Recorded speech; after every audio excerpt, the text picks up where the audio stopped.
window tinting. Almost every car on the road has some level of tint. Right now in North Carolina, you're required to pay extra for your state inspection if yours are more on the darker end.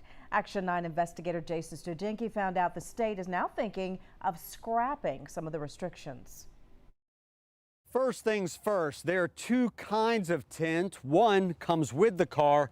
You don't have to get an inspection for that. But if you get after factory tint, you do need an inspection, but this law would do away with that. Walter Marvels owns his own limo service. You've been in the business 20 years? 20 years. His windows are almost as dark as the car itself, but North Carolina's tinting laws don't apply to limos. Plus, he told me his wife has lupus, so she's very sensitive to the sun.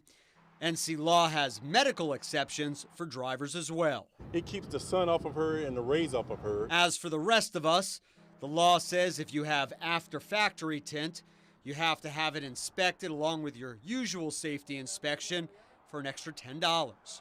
But the Senate bill would end that. Obviously, with the tinted windows, and especially at night, it's harder to see in vehicles. I asked Charlotte Mecklenburg Fraternal Order of Police President Daniel Redford if he's worried that'll make it more dangerous for law enforcement. If you're pulling over a car, especially for something where it's a high-risk situation,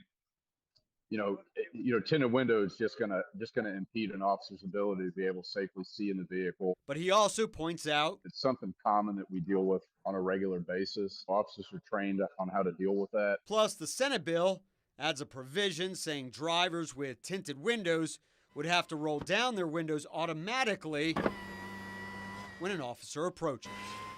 This is all still very early in the process. The bill is in committee right now. If it does eventually become law, it wouldn't go into effect until next year. In North Charlotte, Jason Studenke, Channel 9 Eyewitness News.